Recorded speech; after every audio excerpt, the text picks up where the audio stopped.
ना कोई सपोर्ट है ना कोई दीवार है इसका।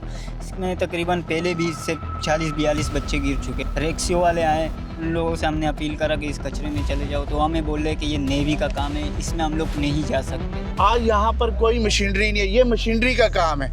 ये इंसानों का अगर टनों के हिसाब से यहाँ कचरा डेड बॉडी नीचे है, आगे निकल गई, लेकिन ये कचरे को निकालने के लिए हमें मशीनरी चाहिए। सेफ्टी होती तो ये बच्चा इधर आ ही ना पाता। सेफ्टी है ही नहीं, वो गिर गया। उसके बाद एक और बच्चा आया जो 22 साल का था, उसने उसको बचाने के लिए छलांग मारा, उसने भी शहादत दी।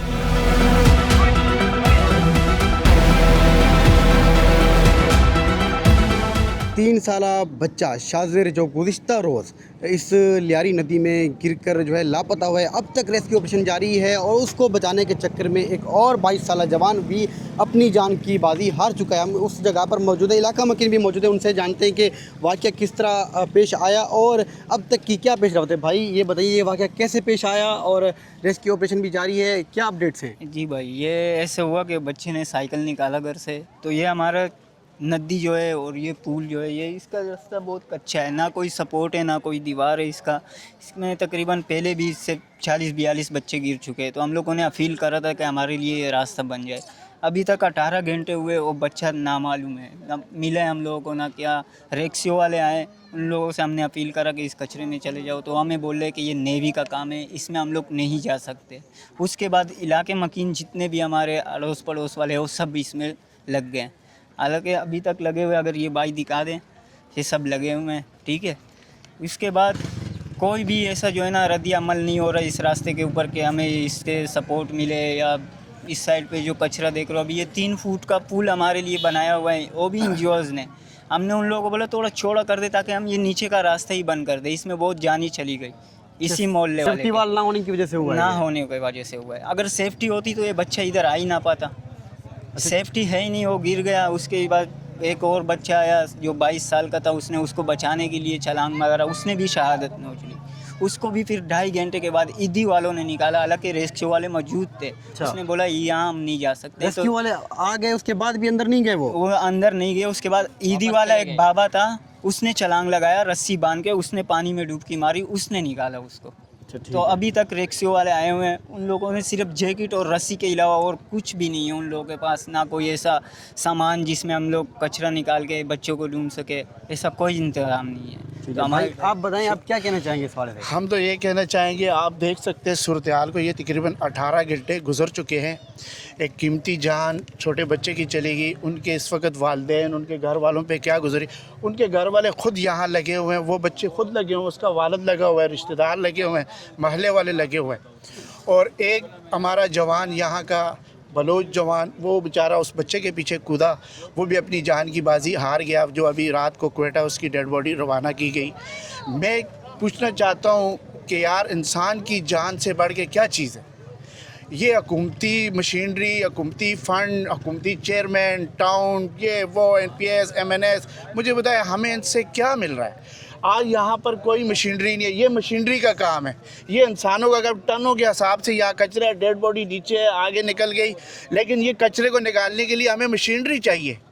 वो मशीनरी जो हमारे टैक्स के पैसों से लेके आप लोगों ने टाउन के अंदर खड़ी की हुई है, उस मशीनरी को कब लाएंगे आप? वो मशीनरी हमारे किस काम की कि हमारी जानों को यहाँ पे अगर आप महफूज नहीं कर सकते, हमें यहाँ पे तहफ़्फ़ुज़ नहीं दे सकते, तो हमें ऐसे टाउन की क्या ज़रूरत, ऐसे गवर्नमेंट को टैक्स देने की क्या ज़रूरत?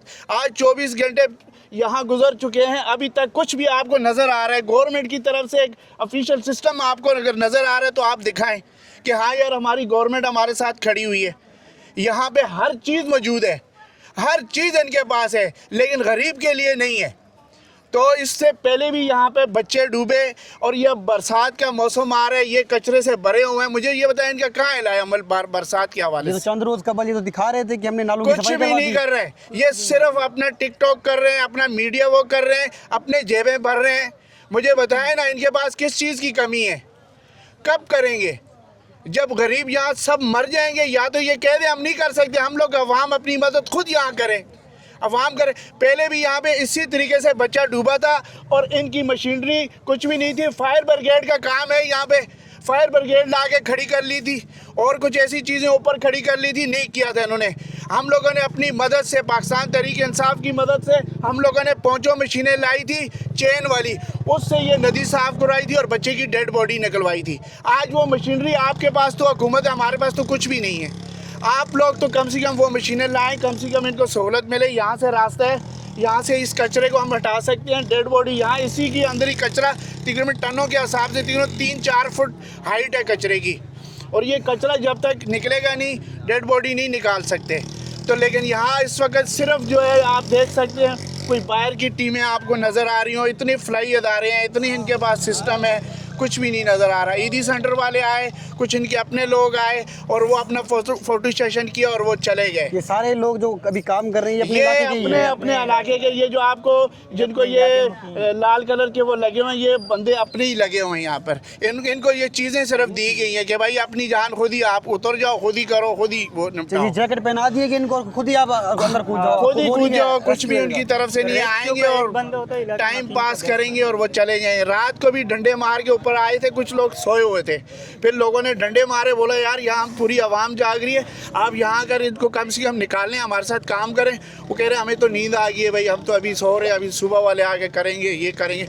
अब यहाँ पे ये कोई अब इतना बड़ा हादसा हुआ इस टाइम पर, यहाँ के इलाके के तो जिम्मेदारान यहाँ मौजूद हैं, उनसे हम लोग यही उम्मीद कर सकते थे। वो यहाँ खड़े हैं, चाहे वो कोई काउंसलर है, चाहे वो कोई चेयरमैन है, चाहे वाइस चेयरमैन है, वो अपनी मदद से यहाँ खड़े हैं। लेकिन एक यहाँ पर डीसी है, एसी है और ऐसे दोनों टाउन्स लग रहे हैं। मज़े की बात यह है गुलबर्ग टाउन भी लग रहा है और सराबगोड टाउन भी लग रहा है। उन दोनों की इतनी बड़ी ताकतवर मशीनरी है, वो यहाँ लगा सकते हैं, लेकिन यहाँ मौजूद नहीं। आपको कोई बंदा, आपको अगर जिम्मेदार यहाँ नज़र आ रहे, आपको यहाँ पे कोई ऐसा बड़ा आदमी नज़र आ रहा है जो इस ऑपरेशन करवाने की निगरानी कर रहा हो? कोई भी आपको नज़र आ रहा है?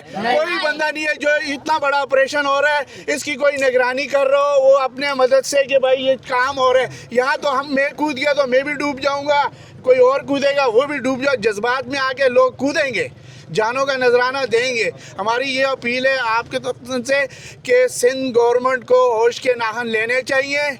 इंसान की कीमत जान से बढ़ के कोई चीज़ नहीं है। अगर आप हमारी जान नहीं बचा सकते तो आप फिर अलविदा हो जाएं, फिर हम खुद जाएं। भाई यहाँ पर ये कोई पहला ऐसा वाक़या नहीं आया है। 3 साला बच्चा भी यहाँ पर जो है डूब कर जान की बाजी हार चुका है और अलबत्ता अब तक उसकी लाश नहीं मिल सकी है। आप अगर मेरे अकब में देखें, यहाँ पर इस वक्त भी रेस्क्यू ऑपरेशन जारी है। 18 से 20 घंटे बीत चुके हैं और इस बच्चे को बचाते बचाते एक जवान जो उसकी जान बचाने के लिए कूदा था वो भी अपनी जान की बाजी हार चुका है। और इस वक्त यहाँ पर आप देख सकते हैं रेस्क्यू ऑपरेशन जारी है और इलाका मकीन जो है यहाँ पर जमा है, लेकिन ना टीएमसी गुलबर्ग की जानिब से यहाँ पर कोई अहदेदार मौजूद है, ना ही टीएमसी सराबगोड की जानिब से मौजूद है, ना ही यहाँ पर कोई रेस्क्यू का इदारा इस वक्त मौजूद है। इलाका मकीन के साथ अपील कर रहे हैं यहाँ पर एक तो सेफ्टी वाल लगाई जाए और जो ऑपरेशन है वो भी यहाँ पर जो है जल्द से जल्द किया जाए और जो बच्चा यहाँ पर डूब कर अपनी जान की बाजी हार चुका है उसकी जो है बॉडी यहाँ पर जो है यहाँ से बरामद करवाई जाए।